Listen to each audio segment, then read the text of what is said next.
Antes los dioses eran algo turbios, a los sumerios mandan un diluvio. Atención, contenido con altos niveles de vulgaridad e irreverencia. Si esto le resulta molesto, por favor abandone el canal y vaya usted a molestar en repetidas ocasiones a la autora de sus días.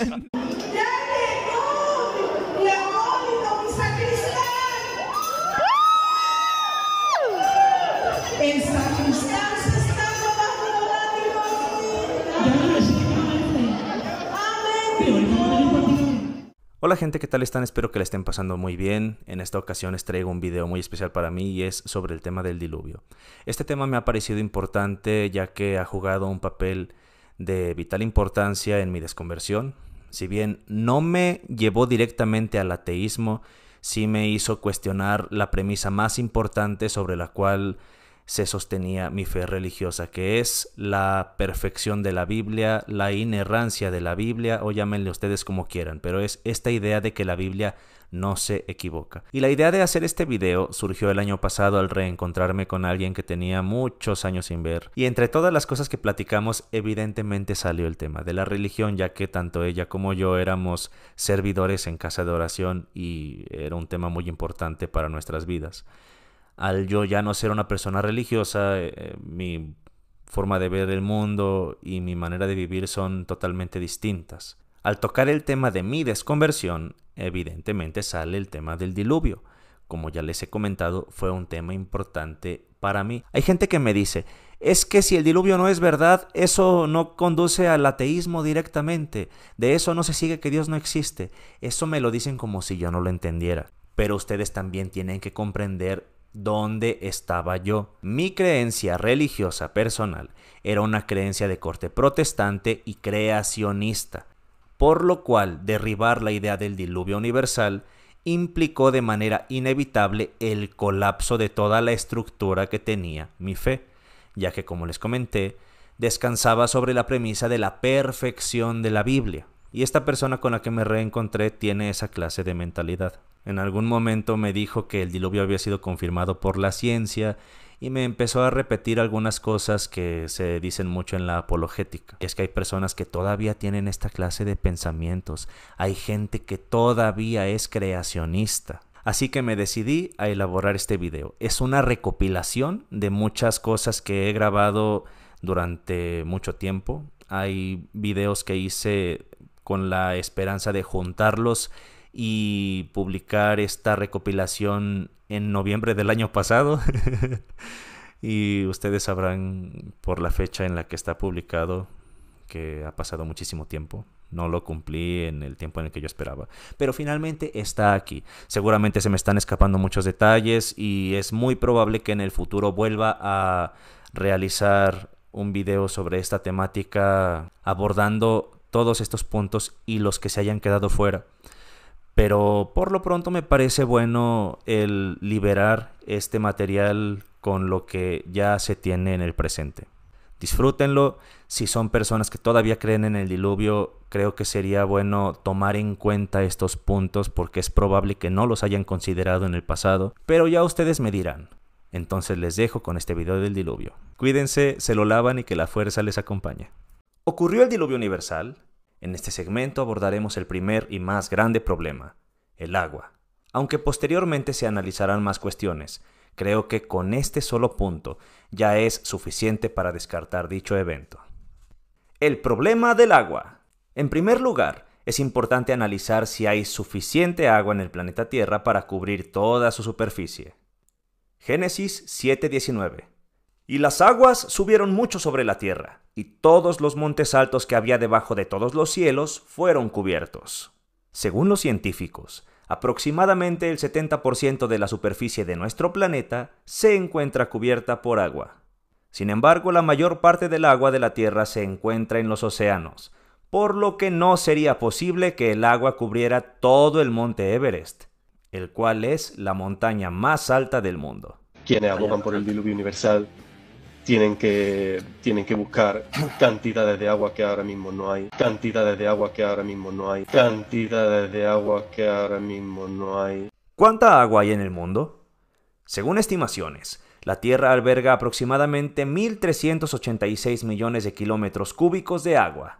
Si nos preguntáramos cuánta agua se necesitaría para cubrir el monte Everest, deberíamos considerar que este majestuoso pico alcanza los 8.848 metros de altitud. Si asumimos un cálculo aproximado, serían necesarios unos 7,8 millones de metros cúbicos de agua. Por lo tanto, no es posible cubrir el monte Everest con agua líquida debido a su gran altura. El monte Everest se encuentra a una altitud de aproximadamente 8.848 metros sobre el nivel del mar, y si consideramos que el agua tiende a buscar su nivel más bajo, es poco probable que pueda cubrir el monte Everest. El agua se acumularía en los valles y en las áreas más bajas de terreno. Los números siguen cuadrando casi todos, excepto por ejemplo la cantidad de agua,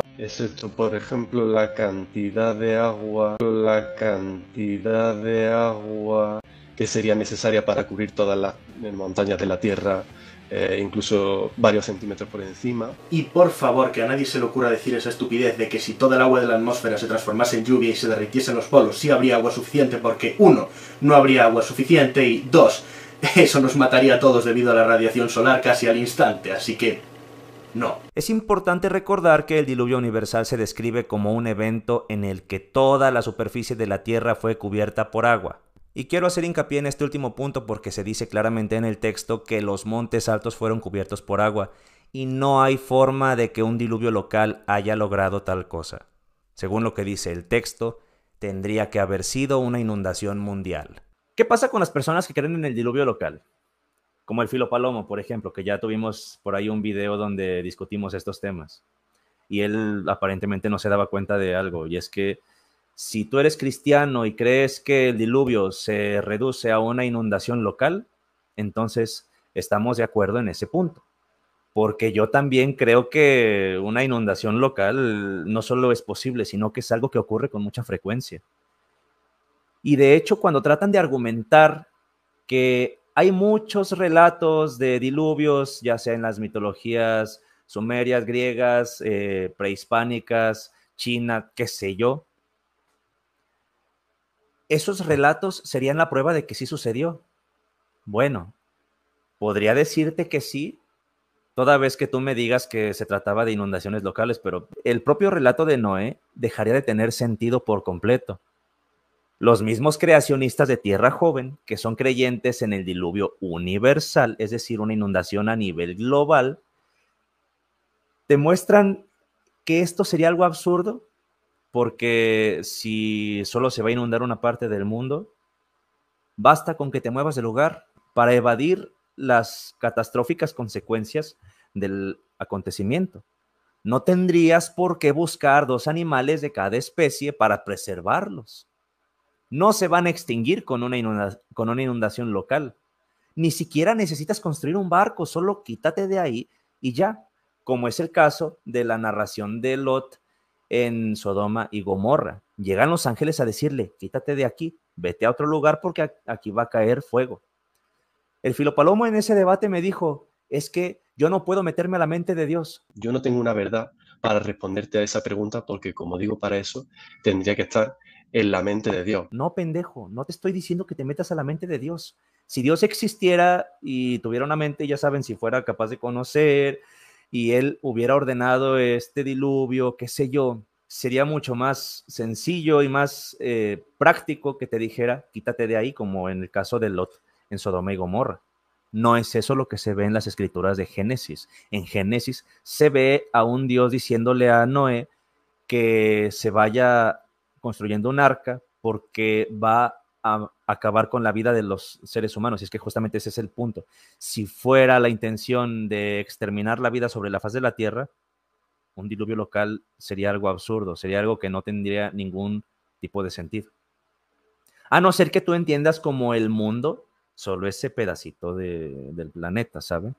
Se muere ahogado casi todo el mundo. Por eso de repente los que vienen alegando el diluvio local, a mí me parece que necesitarían revisar su posición, No para que se conviertan en gente que cree en el diluvio universal, pero sí para que reconsideren la manera en la que entienden los textos. Además, inundaciones locales ha habido desde siempre en muchísimos lugares, por lo cual si tú crees en el diluvio local, me temo que estaremos de acuerdo en muchísimas cosas. Sí, cosa, tú mismo estás aquí en consenso conmigo en que no hay agua suficiente. Dicho lo anterior, volvamos al diluvio universal. A no ser que se hable de aguas subterráneas, por ejemplo. Otro aspecto que se debe tener en cuenta es la existencia de aguas subterráneas. Esta reserva de agua se encuentra debajo de la superficie de nuestro planeta y es una fuente importante de abastecimiento en diferentes partes del mundo. Sin embargo, incluso considerando el agua subterránea, no es suficiente para cubrir toda la superficie terrestre. Es relevante considerar la temperatura y presión a la que podría salir el agua subterránea.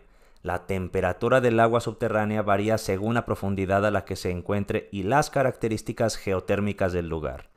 En general, a medida que nos adentramos en las capas más profundas de la Tierra, la temperatura del agua subterránea tiende a aumentar. Esto se debe a la transferencia del calor desde el interior de la Tierra. En cuanto a la presión, al estar ubicada debajo de la superficie terrestre, el agua subterránea está sometida a una presión mayor que la atmosférica. Esto se debe al peso de las capas de suelo y roca que se encuentran encima de los acuíferos. La presión del agua subterránea puede variar en función de la profundidad y el tipo de formación geológica. Evidentemente, un barco de madera no podría subsistir con grandes cantidades de agua subterránea saliendo a altas temperaturas y con una elevada presión, como algunos creacionistas suelen sugerir. El diluvio universal y la cinta transportadora oceánica. Además, es fundamental mencionar la existencia de la cinta transportadora oceánica, que es un fenómeno que consiste en corrientes de agua que se desplazan alrededor del mundo y desempeñan un papel crucial en el equilibrio térmico del planeta. También se le conoce como circulación termohalina y tiene un impacto significativo en el clima global. Estas corrientes ayudan a transportar el calor de los trópicos hacia las regiones templadas y polares. Si se considerara cubrir toda la superficie de la Tierra con agua, se interrumpiría el funcionamiento normal de estas corrientes oceánicas, lo que tendría consecuencias catastróficas para el clima global. ¿Y sabéis lo que eso causaría? La mayor era glaciar de la historia. La cinta transportadora oceánica depende de varios factores, como la temperatura, la salinidad y la densidad del agua. Estas corrientes se producen por la diferencia de la densidad del agua, siendo el agua fría y salada más densa que el agua cálida y menos salina.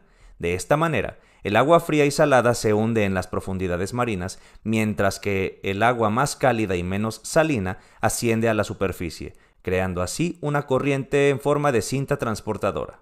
Este sistema ayuda a distribuir el calor alrededor del mundo, transportando agua caliente desde los trópicos hacia las regiones polares. Además, juega un papel importante en el transporte de nutrientes y oxígeno a las diferentes áreas marinas, lo que influye en la biodiversidad y la productividad de los ecosistemas marinos. Sin embargo, la cinta transportadora oceánica también puede verse afectada por los cambios en el clima como el calentamiento global. El aumento de la temperatura del agua puede derretir los casquetes de hielo, lo que a su vez reduce la salinidad del agua y afecta la densidad. Estos cambios podrían alterar el funcionamiento de la cinta transportadora oceánica, teniendo efectos desastrosos en el clima global. Si de verdad toda la Tierra hubiera sido cubierta por agua, interrumpiendo así la cinta transportadora oceánica, no habría un mundo habitable para quienes hipotéticamente descendieran del arca. Dicha era glaciar, además, tendría lugar en un planeta cubierto por completo de agua, con lo que no existe oportunidad alguna de supervivencia. Sería una bola de hielo tan estéril como Europa. La luna de Júpiter, no la de... ¡Estéril! La geología no apoya la existencia de un diluvio universal, en el sentido de una inundación que cubre toda la Tierra. En algún momento llegó un personaje al que ya hemos reaccionado que se llama Arturo Valle a decirme que los múltiples relatos de algún modo prueban que sí hubo un diluvio, diciendo no, Armandowski, jajaja, nada que ver. Que nadie con 3 dedos de frente defendería el diluvio usando la Biblia. Que él se referiría a los relatos de otras culturas para tratar de defender el diluvio. Pero es que además encontramos indicios muy fuertes históricos de que esta inundación tuvo lugar en aproximadamente unos 500 relatos de culturas distintas en el tiempo, en el espacio, de lugares tan distintos como China, como India, como Latinoamérica. Hay inundaciones locales en prácticamente todo el mundo. Entonces eso no sería una gran prueba, ¿sabes? En el video que vamos a reaccionar de Jonathan Ramos justamente se abordan estas cuestiones. Jonathan Ramos parece que sí cree en el diluvio y trata de justificarlo diciendo que es altamente probable, ya que muchas culturas hablaron de un diluvio. Aunque habría que comparar también las características de cada narración de diluvios, qué tantas similitudes tienen, qué tantas diferencias tienen, en qué fecha se supone que habría ocurrido eso. ¿Cuándo ocurrió el supuesto diluvio bíblico? ¿Fue antes o después de que se construyeran las pirámides en Egipto? El diluvio habría ocurrido aproximadamente en el año 2300 antes de la Era Común, es decir, durante la Edad de Bronce. Según el sitio de Answers in Genesis, los datos bíblicos ubican el diluvio más exactamente en el año 2315 antes de la Era Común. Pero entonces, ¿los egipcios existieron antes o después del diluvio? Si tomamos por ciertas esas fechas, es evidente que Egipto existió primero. En el antiguo Egipto, la Edad de Bronce comenzó en el período protodinástico alrededor del año 3150 antes de la Era Común, es decir, poco más de 800 años antes del supuesto diluvio. Las señas de identidad de la civilización egipcia antigua, como el arte, la arquitectura y muchos aspectos de la religión, tomaron forma durante el periodo dinástico temprano y duraron hasta cerca del año 2686 antes de la Era Común. Durante el Reino Antiguo, desde 2686 a 2181 antes de la Era Común, se construyeron las pirámides egipcias y otras esculturas más naturales. Parece ser entonces que en un primer momento existieron los egipcios, luego cayó el diluvio y posteriormente siguieron existiendo los egipcios sin haberse enterado de que el mundo se inundó por completo.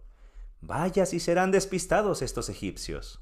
Sí, esto parece ser lo más lógico. Según la cronología establecida por la comunidad científica, la Gran Pirámide de Giza fue construida alrededor del año 2560 antes de la Era Común, es decir, al menos 2 siglos antes del supuesto diluvio universal. ¿Será que los egipcios contaban con una bola de cristal y sabían que se avecinaba una inundación monumental? O tal vez, solo tal vez, debemos poner en cuestionamiento la credibilidad de aquellos que afirman sin base alguna que Egipto fue afectado por el diluvio bíblico. Y no nos detendremos solo en las pirámides. Sigamos analizando esta situación. ¿Qué sucedió con las momias? Esos cuerpos embalsamados meticulosamente, que debieron haber sido devueltos al barro tras una inmensa inundación. Sin embargo, las momias se encuentran en un excelente estado de conservación, desafiando cualquier intento de explicación creacionista. ¿Será que las momias egipcias sabían nadar y encontraron un refugio en algún escondite secreto? O quizás, solo quizás, la especulación del diluvio universal es tan absurda como suena. Pero bueno, supongamos que nos olvidamos de todas estas pequeñas trivialidades lógicas y revisamos lo que dicen estos creacionistas. Según ellos, Noé y su arca fueron los únicos supervivientes del diluvio, y tras el evento catastrófico, esta familia vuelve a poblar rápidamente toda la tierra en sus múltiples variedades étnicas y crea civilizaciones tan avanzadas como el antiguo Egipto en un abrir y cerrar de ojos. ¡Increíble! Es que esto tiene demasiados problemas. Si ese suceso está relatado en muchos mitos, es justamente porque el suceso sí ha ocurrido. Pero el problema es que lo que vemos, por ejemplo, en las capas de la Tierra, los sedimentos, no se corresponden con lo que habría si hay una inundación global. Si la ciencia que estudia la Tierra, en este caso la geología, nos dice que no hubo un diluvio, te chingas. Por mucho que haya muchas culturas hablando de diluvios, no hay manera en que haya sucedido esta cosa. Los geólogos han estudiado extensamente los registros de sedimentos y fósiles en todo el mundo y no han encontrado evidencia de una inundación global de las dimensiones descritas como las del Arca de Noé. Sin embargo, sí existen evidencias de grandes inundaciones locales y catástrofes naturales en la historia geológica de la Tierra. Alrededor del año 5600 antes de la era común hubo un evento significativo cuando el nivel del Mar Negro aumentó drásticamente debido a la entrada de agua del Mediterráneo a través del Bósforo. Algunos sugieren que este evento pudo haber inspirado relatos de grandes inundaciones. Aquí tenemos este otro ejemplo que es de las inundaciones de la era glacial. Al final de la última era glacial, el deshielo de los glaciales provocó inundaciones masivas en varias partes del mundo, como las inundaciones de Missoula en Norteamérica. Es que esto es perfectamente parsimonioso lo que les dije. No hace falta que asegures tantas cosas sin evidencias. O sea, se sabe que los desastres naturales ocurren, que tienen explicaciones naturales, o sea, se conoce el pinche ciclo hidrológico y con eso podemos explicar la lluvia. Se conoce también cómo es que los ríos de repente pueden desbordarse. Ya aquí tendríamos que preguntar a los profesionales si queremos entrar en muchos detalles. Pero esto no tiene ninguna implicación divina, ni mucho menos. Y por el otro lado, creer en el diluvio tendría implicaciones bastante fuertes, como ya hemos visto. El que el agua dulce se mezcle con el agua salada resultaría letal para toda vida acuática. Si el agua es muy salada, la vida que se desarrolla en agua dulce vale pito. Mismo caso si el agua salada tenía cierta concentración de sal o de qué sé yo, y cambia su composición, estas formas de vida se mueren. Si tú has tenido pescaditos, sabrás de qué estoy hablando. También la presión, la entrada de la luz, las temperaturas. Tendrías que lidiar con muchísimos problemas con los cuales no tendrías que lidiar si te apegaras a esta otra explicación. Estos relatos se escribieron así porque ocurrían esta clase de catástrofes a nivel local, nada más que se magnificaban. Pero vaya, el diluvio universal, si hubiera ocurrido, habría sido algo cuyas consecuencias se tendrían que ver y no se ven por ningún lado. ¿Qué clase de evidencia se esperaría encontrar para respaldar la idea de un diluvio universal? ¿Qué es lo que se encuentra en la realidad? O sea, si pasara un diluvio, ¿qué clase de cosas tendríamos que encontrar? ¿O qué clase de cosas sería esperable que encontráramos? Y además, ¿qué es lo que realmente nos estamos encontrando? ¿Son lo mismo o son cosas diferentes? Este es el punto medular para esas personas que andan por ahí alegando que el diluvio universal sí sucedió. Déjense de mamadas citando relatos de culturas antiguas y mejor métanse a ver qué es lo que nos dice la evidencia geológica. Ahora, si van a meterse con los relatos antiguos, métanse conforme a los métodos histórico-críticos y no con las pendejadas de la apologética. Van a ver cómo todo encaja mucho mejor. Para respaldar la idea de un diluvio universal, se buscarían ciertos tipos de evidencia geológica y paleontológica. Algunos ejemplos de lo que se esperaría encontrar incluyen, y tenemos punto número 1, capas de sedimento generalizadas y homogéneas. Si hubiera ocurrido un diluvio global que cubrió toda la Tierra, se esperaría encontrar capas de sedimentos gruesas y uniformes. Esto ya lo hizo un experimento sobre esto Made Up of Stardust en su momento. Vayan a ver su video del diluvio, es buenísimo. O sea, te esperarías encontrar eso, unas capas de sedimento gruesas y uniformes que abarcaran continentes enteros, evidenciando una inundación masiva y rápida, cosa que no se encuentra en la realidad. Número 2. Fósiles de diferentes continentes mezclados. En un evento global como el diluvio, se esperaría encontrar fósiles de diferentes partes del mundo mezclados en las capas sedimentarias, indicando un depósito simultáneo y catastrófico, cosa que tampoco se encuentra en la realidad. Y número 3, erosión y evidencia de transporte. La evidencia de un diluvio universal implicaría una gran erosión y transporte de material a través de vastas distancias, dejando marcas como conglomerados y grandes cantidades de sedimentos depositados en áreas inusuales. Nuevamente, cosa que tampoco se encuentra en la realidad. Ahora vamos a ver qué es lo que sí encontramos. Ausencia de capas sedimentarias globales uniformes. No hay evidencia de capas sedimentarias que cubran todo el globo de manera uniforme y simultánea, como cabría esperar en un diluvio universal. Distribución geográfica de fósiles y estratos.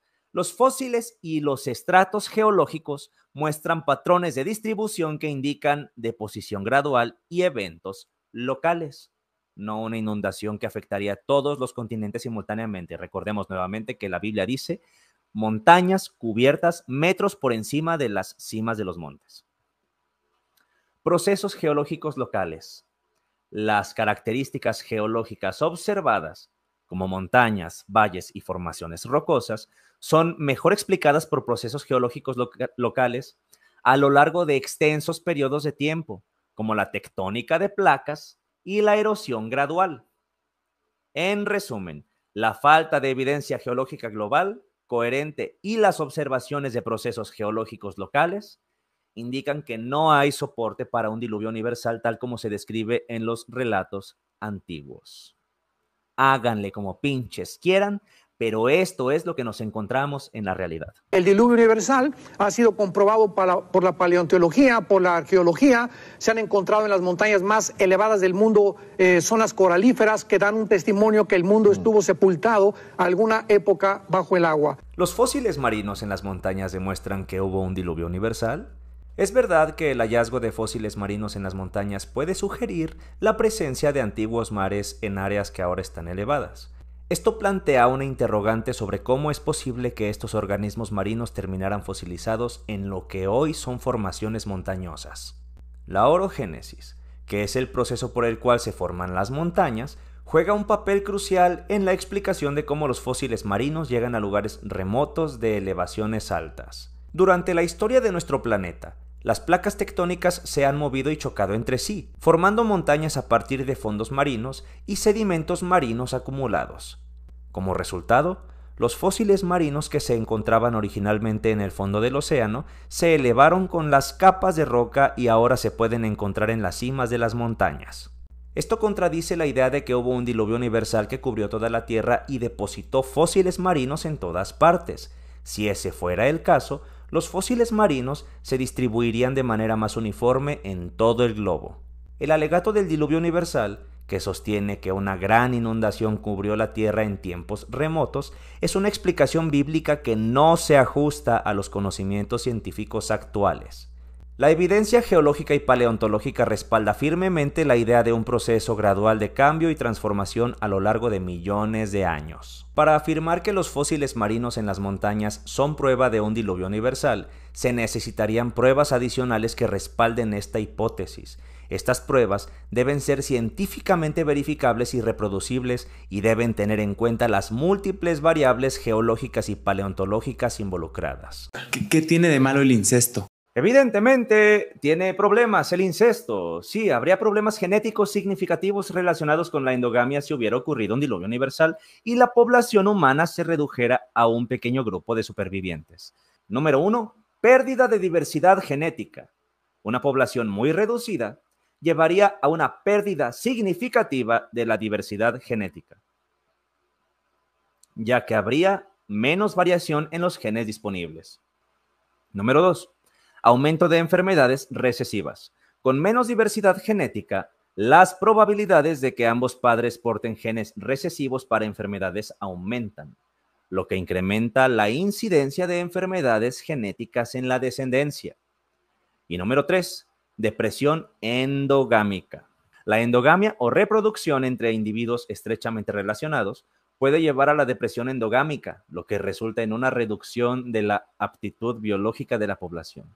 Esto incluye disminución de la fertilidad, mayor mortalidad infantil y susceptibilidad a enfermedades. En resumen, un evento de reducción poblacional extrema, como el descrito en el relato del diluvio universal, llevaría a serios problemas genéticos debido a la endogamia, afectando negativamente la salud y la supervivencia de la especie a largo plazo. ¿Por qué es mala la pérdida de diversidad genética? La diversidad genética se refiere a la variedad de genes presentes dentro de una población. Es crucial para la salud y la adaptación de una especie a su entorno. En una población grande hay muchas variantes genéticas. En este caso lo pone entre paréntesis alelos, así se llaman estas cositas. Las variantes genéticas son los alelos que están disponibles para cada gen, lo que proporciona un reservorio de material genético que permite a la población adaptarse a cambios ambientales y resistir enfermedades. Consecuencias de una pérdida de diversidad genética. Este es el punto. ¿Por qué carajos es malo no tener diversidad genética? Número 1, hay una menor capacidad de adaptación. La diversidad genética permite que algunas personas dentro de una población puedan sobrevivir y reproducirse bajo condiciones cambiantes. El entorno suele ser bastante hostil, entonces sí tenemos que poder adaptarnos a las condiciones. Una población con poca densidad genética tiene menos posibilidades de adaptarse a nuevos desafíos, como enfermedades, cambios climáticos y otros factores ambientales. Si la variabilidad genética es baja, la población es menos flexible para enfrentar esos cambios, lo que puede llevar a una mayor mortalidad y potencialmente a la extinción. Punto número 2, mayor riesgo de enfermedades. Con menos variabilidad genética, una enfermedad que afecta a un individuo tiene más probabilidades de afectar a muchos otros dentro de la población, ya que no todos comparten un conjunto similar de genes. Esto puede resultar en epidemias devastadoras para la población. Número 3. Reducción de la vitalidad. La diversidad genética es esencial para la vitalidad y la salud general de la población. Las poblaciones con baja diversidad genética tienden a tener tasas más altas de defectos congénitos y otros problemas de salud debido a la mayor prevalencia de alelos perjudiciales. Como dijimos, los alelos son estas variaciones que hay en los genes. Número 4. Cuello de botella genético. Un evento que reduce drásticamente el tamaño de una población, como el hipotético diluvio universal, puede causar un cuello de botella genético. Esto significa que solo un pequeño grupo de individuos sobrevive y reproduce, pasando solo una pequeña fracción de la diversidad genética original a las futuras generaciones. Aunque la población pueda crecer en número nuevamente, la diversidad genética seguirá siendo baja, limitando su capacidad de adaptación. Un ejemplo bien documentado de pérdida de diversidad genética es el guepardo. Debido a un cuello de botella genético ocurrido hace aproximadamente 10.000 años, los guepardos actuales tienen una diversidad genética extremadamente baja. Esto se traduce en alta mortalidad infantil, susceptibilidad a enfermedades y problemas de fertilidad. La baja diversidad genética es uno de los factores que amenazan la supervivencia de la especie. Si un diluvio universal hubiera reducido la población humana a un pequeño grupo de supervivientes, la consiguiente pérdida de diversidad genética habría tenido serias implicaciones para la capacidad de la población para sobrevivir, adaptarse y mantener su salud a largo plazo. El efecto fundador es un fenómeno genético que ocurre cuando un pequeño número de individuos de una población más grande se establece en una nueva área y forma una nueva población. ¿Han visto ese meme de los aleluyos que ponen: si pusieras a 2 homosexuales en la isla, no sobrevivirían? O sea, bueno, evidentemente los individuos se mueren, pero vaya, cuando se dicen que no sobrevivirían se referían a que no seguiría habiendo individuos después de que estos ya no están. Y después te ponen que si pusieras un hombre y una mujer, de repente 100 años después estaría llena la isla. Estos güeyes no se dan cuenta del efecto fundador.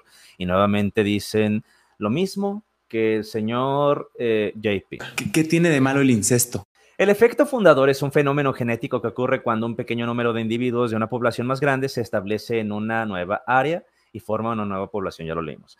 Debido a que este pequeño grupo de fundadores transporta solo una fracción de la diversidad genética de la población original, la nueva población tiene una diversidad genética reducida.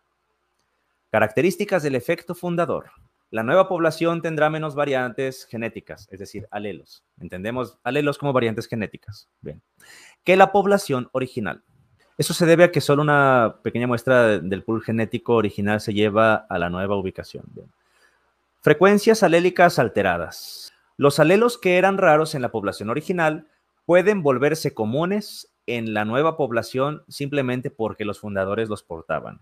Esto puede llevar a una mayor prevalencia de ciertos rasgos genéticos. Tenemos el punto número 3, susceptibilidad a enfermedades. La mayor diversidad genética puede hacer que la nueva población sea más susceptible a enfermedades. ya que no tendrá la misma variedad de genes que podrían conferir resistencia. En los ejemplos notables tenemos, en primer lugar, a la isla de Pinchlat. Este es un caso bastante curioso.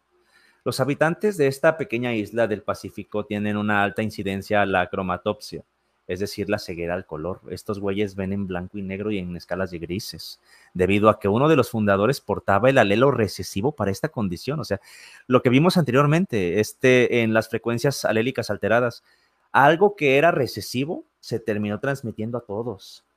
Algo que era poco común se volvió común, se volvió algo generalizado.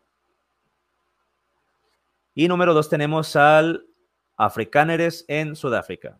Los descendientes de un pequeño grupo de colonos europeos presentan una alta incidencia de la enfermedad de Huntington y otras enfermedades genéticas debido a la limitada diversidad genética de los fundadores. ¿Qué tiene de malo el incesto? De que tendría efectos el tema de que Noé y sus hijos con sus respectivas mujeres fueran los únicos supervivientes y asimismo las parejitas de animales fueran los únicos seres vivos sobre la faz de la Tierra, tendría repercusiones sí o sí. Incluso desde el ateísmo, y yo entiendo que Armando, como muchos ateos que pueden estar escuchándonos, son evolucionistas. Si hablamos de que aparece un primer primate, por ejemplo, ese primate también tuvo que engendrar de un modo endogámico, ¿verdad? Y sin embargo, aquí estamos, no ha ocurrido absolutamente nada. ¿Qué tiene de malo el incesto? Iba a comentarse en el debate y luego se me olvidó. Pero eso que dijo fue una burrada enorme. Esto me dolió. En la teoría de la evolución no dice que de pronto apareció un monito de la nada entre una población diferente a él, ¿no? Las poblaciones siempre se van a ver un poco homogéneas. Entre ellos se van a ver y se van a parecer entre ellos, solamente que la adaptación no es a nivel individuo, tampoco la evolución, son a niveles poblaciones. Poco a poco la población va cambiando en conjunto, o sea, al homínido hipotético que menciona él, que supuestamente apareció por ahí, estaría rodeado entre otros muy parecidos a él. Quería hablar acerca de las personas que dicen que la Biblia, o los relatos, son copia de mitos sumerios o egipcios, o bueno, un poquito así la cosa. Por ejemplo, hay gente que dice que el arca de Noé, por ejemplo, es copia de un mito sumerio, creo que era. Utnapishtim o Gilgamesh. Ajá, ese exactamente. Y bueno, entonces creo que usan ese argumento para decir que la Biblia dice mentiras, o que se copia de otros mitos que no fueron reales. ¿Cómo no? Entonces, claro, entonces quería que me explique eso de ahí, por favor, si puede también. Mira, ciertamente hay un parentesco que no podemos desconocer. La cosa aquí es que este relato del diluvio claramente ha sido heredado de culturas más antiguas. Claramente en Mesopotamia había inundaciones. Y estamos hablando de que en Mesopotamia es donde se desarrolla esta cultura. El diluvio bíblico está emparentado con la mitología acadia y con la mitología de Sumer. El Espíritu Santo no es que ha dictado el Antiguo Testamento así directamente, ha movido a su pueblo para que vaya recogiendo los elementos de verdad que había en otras culturas, en otras religiones y en otros textos. ¿Quién escribió Génesis? Esta pregunta ha suscitado una gran cantidad de hipótesis y opiniones divergentes a lo largo de los años. A través de la investigación exhaustiva y rigurosa, es posible examinar esta cuestión profundamente y acercarnos a una respuesta fundamentada. El libro de Génesis, el cual establece los fundamentos de la fe judeocristiana, ha sido objeto de innumerables análisis y estudios. Tradicionalmente se le atribuye la autoría a Moisés, quien se cree que escribió este libro en el siglo XIII, antes de la era común. Sin embargo, este punto de vista ha sido cuestionado por diversos estudiosos. Para abordar este segmento, es menester introducir un concepto muy importante: la filología. ¿Qué es la filología? La filología es básicamente el estudio de una lengua a través de sus fuentes escritas. Entonces, muy a menudo, por ejemplo, pues hablas de filología de lenguas, digamos, de lenguas cuyos textos son antiguos. Entonces, hay filología grecolatina, filología hebrea, ¿cierto? Claro. aunque también hay filología española y ese tipo de cosas, pero pues eso requiere que te concentres mucho en los textos. Y eso es bastante importante, especialmente cuando hablamos de lenguas que no tienen hablantes nativos hoy en día, ¿cierto? Sí. Que la gente, por ejemplo, asume que el hebreo es una lengua que existe, ¿cierto? Porque se habla en Israel, pero el hebreo en particular es un fenómeno muy extraño, porque pues es una lengua que dejó de ser la lengua materna de un pueblo por muchísimo tiempo, más unos 2 milenios casi, y luego se hizo un intento por revivir la lengua, por así decirlo, una vez que se formó el moderno Estado de Israel. Pero el idioma que hablan en Israel hoy en día no es el hebreo de hace 2000 años, y no es el hebreo evidentemente de hace 2500 años, y no es el hebreo que apenas y medio estaba empezando a surgir hace 3000 años. Entonces, para entender más o menos cómo era ese hebreo, uno tiene que irse a las fuentes escritas y tiene que analizar pues esas fuentes escritas, claro. Y no solamente eso, tiene que analizar lo que serían como, por ejemplo, las lenguas hermanas del hebreo, porque ellas te dan información, ¿no? Uno puede aprender cosas del español si medio se aproxima un poquito al portugués, sí, o al catalán, o al aragonés, o al gallego, lo que sea. Entonces, pues ahí tienes que hacer como abordar, ¿no? Esos textos, los textos escritos en otras lenguas cercanas. Entonces, pues tú miras no solamente el hebreo, sino el ugarítico, el fenicio, el arameo, etcétera, todo ese tipo de cosas. Entonces, pues esa es como una forma rápida de más o menos decir lo que es la filología. Esto será de gran relevancia para abordar el texto del Génesis, el cual se escribió en hebreo. Dicha lengua no existía en la Edad de Bronce, sino que surge en la Edad de Hierro. Moisés entonces tendría que haber vivido en la Edad de Bronce, que va del año 3300 al 1200 antes de la Era Común, y no en la Edad de Hierro, que va del año 1200 al 550 antes de la Era Común.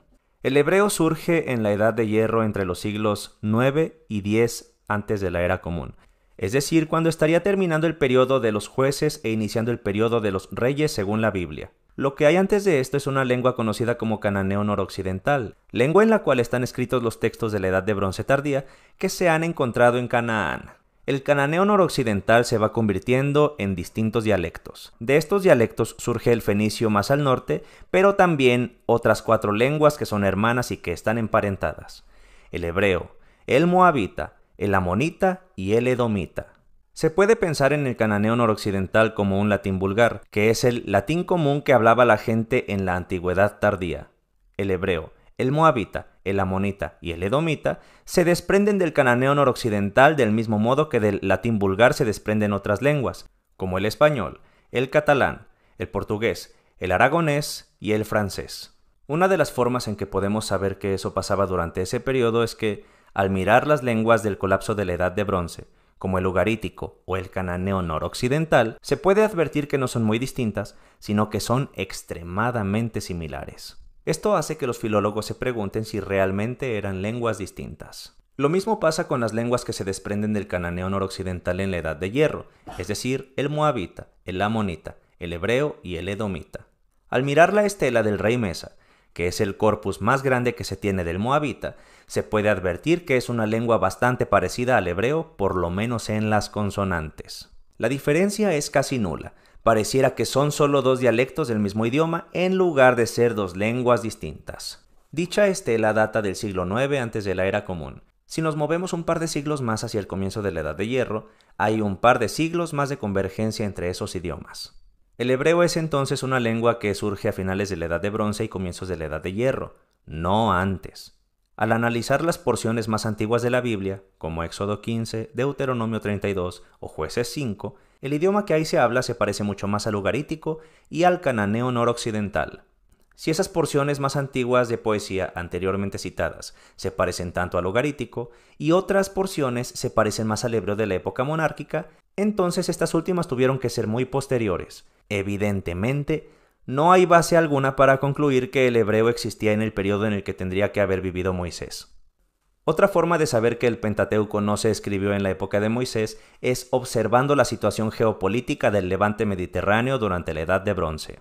Quienes escribieron dichos textos, a juzgar por lo que dicen los mismos, no tenían la más remota idea de lo que ocurría ahí en ese tiempo. En la Edad tardía de Bronce, es decir, de los siglos XIV al XIII antes de la Era Común, Egipto dominaba la tierra de Canaán. Canaán era una provincia de Egipto, y en esos territorios había presencia egipcia en forma de soldados, guarniciones, administración, escribas y demás. Eso lo sabemos gracias a las cartas de Amarna, las cuales eran una correspondencia del siglo XIV antes de la era común, la cual se daba entre el rey de Egipto y sus vasallos. Y en ellas los súbditos piden al rey de Egipto que envíe soldados, guarniciones, refuerzos y demás. Los redactores bíblicos no tienen conocimiento de la presencia egipcia en Canaán. Pensar en el éxodo bíblico es como pensar en 2 millones de esclavos huyendo del imperio japonés para refugiarse en Corea cuando Corea se encontraba bajo el dominio de Japón. Queda bastante claro entonces que el Pentateuco fue escrito durante la Edad de Hierro, cuando Egipto ya no tenía control de Canaán. Quiero agradecer enormemente al filólogo Mario Murillo por esta información. Habiendo dicho lo anterior, es hora de abordar algunas de las propuestas académicas sobre la autoría del Pentateuco. Una de las principales razones por las que se ha cuestionado la autoría mosaica de Génesis es la presencia de diferentes estilos literarios y contradicciones internas en el libro.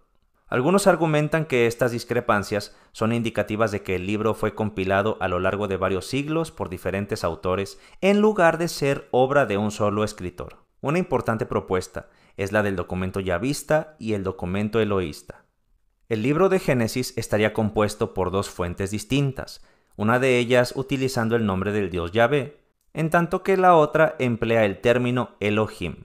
Se sugiere que estos documentos fueron escritos por diferentes autores en distintos periodos de la historia. En todo caso, hoy en día se considera que lo que hay son fuentes detrás del Pentateuco, distintas fuentes que vienen de distintos autores en distintos lugares, en diferentes épocas de la historia de Israel. El cómo se juntaron esas fuentes es un debate. Entonces hay defensores de la hipótesis documentaria, defensores de la hipótesis suplementaria, de la hipótesis fragmentaria, etc. Pero lo que básicamente nadie duda, en términos de filología y redacción, es que hay distintas fuentes detrás de estos textos. En algunos casos estas fuentes están totalmente entrelazadas dentro del mismo relato, como es el caso de la historia del diluvio. Y para este tipo de cosas hay evidencia empírica, como la historia de David y Goliat, donde la versión griega y la versión hebrea muestran 2 capas de redacción totalmente distintas y muestran cómo la versión final de hecho es un poquito incómoda e inconsistente para el lector. Pero en Génesis 1 y Génesis 2 lo que hay es no 2 historias entrelazadas, sino 2 historias puestas la una al lado de la otra. Y el asunto de la creación de la mujer no es la única inconsistencia entre Génesis 1 y Génesis 2. ¿Cuándo son creados los animales? También es un asunto interesante ahí. En Génesis 1 los animales son creados antes que el ser humano, mientras que en Génesis 2 los animales son creados después que el hombre, pero antes que la mujer, para servirle precisamente de compañía al varón. Esto es algo que algunas traducciones con sus triquiñuelas intentan ocultar, pero el texto es bastante claro en ese sentido. La apologética intenta suavizar esto diciendo que Génesis 1 es una visión más global del relato, mientras que Génesis 2 es una visión más específica, pero es eso, es pura apologética. Lo que tenemos realmente son 2 relatos distintos a nivel temático, estilístico, literario, etc. Y esto no es algo que se hayan inventado los académicos hoy en día. Los lectores del texto han notado esta inconsistencia desde hace siglos. Por eso es que en la antigüedad tardía ya los rabinos empezaron a hablar de una mujer que había sido creada antes que Eva, para reconciliar la idea de que en Génesis 1 el hombre y la mujer son creados al mismo tiempo y en Génesis 2 la mujer es creada después que Adán. Y es así que surge para el siglo IX, para el siglo X, la leyenda de Lilith, que se supone es la primera esposa de Adán, pero es una leyenda tardía y medieval que lo que hace es reconciliar estos 2 textos. Además, se han señalado similitudes entre Génesis y otras narrativas antiguas del cercano oriente, como el Enuma Elish y el poema de Gilgamesh. Estas coincidencias literarias han llevado a algunos académicos a postular que Génesis es una adaptación o reescritura de mitos y leyendas más antiguas. En esta visión, el libro de Génesis no sería el producto original de un solo autor, sino el resultado de la influencia cultural y literaria del contexto en el que fue escrito. Yo como cristiano, obviamente, confío en el relato del Génesis. El arco iris es el recordatorio de la promesa que Dios hizo de no volver a traer un diluvio como el que arrasó en los días de Noé. Y así se puede explicar un fenómeno natural que en este caso es el arco iris. En el mito de Deméter se explican las estaciones del año por la presencia de la diosa Perséfone, que primero se llamaba Core, pero bueno, Perséfone es como la conocemos todos. Y es como la conocen en Destripando la Historia. Chinguen a su madre. Vayan a ver Destripando la Historia. Es hermoso ver Destripando la Historia. Ahora tendrás que pasar 6 meses al año junto a él y yo me pondré muy triste y haré que no crezcan las plantas. Y de esta manera se busca dar una explicación divina a un fenómeno natural. Bueno, el paralelismo con Noé a mí me parece que es perfectamente razonable. Yo, como les dije, yo era un cristiano evangélico fundamentalista y por ende era creacionista. Entiéndase una cosa, ser creacionista no es lo mismo que creer en Dios, incluso en Dios cristiano. Ser creacionista es tomar el Génesis al pie de la letra. Hay algunos que lo llevan más al extremo que otros. Algunos toman tan al pie de la letra Génesis que dicen que la Tierra solo tiene 6,000 años. Yo no llegué a ese punto, pero tampoco me faltó mucho. O sea, yo era creacionista en todo menos en la Tierra joven, pero sí negaba la evolución y demás cosas. No sé si han visto alguna vez el Museo de la Creación que tienen ahí en Kentucky. ¿Es donde tienen el arca de Noé? El arca de Noé. No, y ves que tiene dinosaurios el arca. Porque ellos creen que metieron dinosaurios. Entonces, pero huevitos, así como en Jurassic Park. No se ve ni siquiera como huevos. Se ven los dinosaurios desarrollados ahí, adentro del arca. Pero tiene unas dimensiones bien pedorras, ¿no? Sí. Ojalá tuvieran... Pero no vamos a buscar datos inútiles. Otro dato curioso es que los creadores incluyeron entre estos animales a dinosaurios. Y obviamente eso, volviendo... Yo creo que un punto de inflexión importante fue la creencia del diluvio.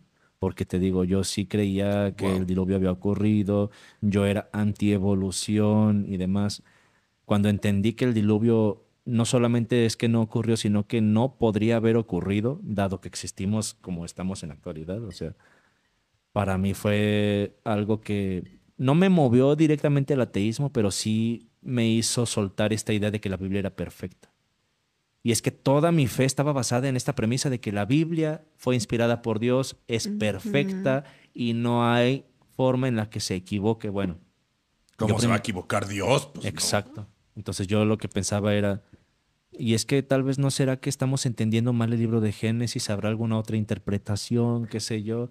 Pero o sea, Dios no está mal, el pendejo es el que lo está leyendo. Sí, esa fue la actitud que tomé yo. Dios no está mal, yo soy el que está pendejo. Porque exacto. no entiendo su mensaje. Pero pues poco a poco fui dándome cuenta de que eso tampoco tenía mucho sentido. Hasta que ya en algún punto yo simplemente me descubrí a mí mismo como incrédulo. Dije, es que ya no creo. Y me daba miedo el admitir que yo era incrédulo. Yo duré mucho tiempo aceptando ese hecho, aceptándome a mí mismo como incrédulo. Y pues sí, fueron noches en las que yo lloraba, yo de verdad estaba triste porque decías que los argumentos que están a favor de la existencia de Dios incurren en falacias lógicas o tienen muchos errores, no tienen nada que ver con la realidad, me engañaron, me estafaron, me sentí tonto, me sentí... Es de los primeros sentimientos que uno como ateo, igual no hay un punto en el que digas, ¡pum! O sea, ya pasó algo y, cabrón, pues sí soy ateo. Pero de las primeras cosas es coraje. De puta madre, me engañaron. ¿Estás llorando? Sí. Es que sí pasa, sí. Puta madre, me engañaron. ¿Ya ves? Ya ves, sí acabé llorando. Se acabó llorando. Sí. Me engañaron, o sea, ese miedo del pinche control, de tanto que sufrí como niño. ¿Cómo pones a sufrir un niño con ideas que ahorita yo de mayor entiendo que es una mamada? Si te gustó el contenido, suscríbete al canal, deja un buen me gusta y comparte con tus amigos. Esperamos leerte en la caja de comentarios y nos veremos en próximas emisiones. Hasta vernos de nuevo. Runabout les presenta Vivifícame, glorifícame, sálvanos con tu sangre. Tú eres el rey, un rey letal, un salvador, negativo, aunque seas un poco cruel. Solo un poco. Sabemos que muy pronto llegarás. Ya quiero estar en tu presencia. Arrásame, tú eres el rey. Incendiame, gloria a ti. Mándanos tus plagas y diluvio. Aunque me muera, golpéame. ¿Qué importa? Aniquílame. ¿Qué más da? Haz que llueva fuego desde el cielo. ¡Aleluya! Sabemos que muy pronto llegará.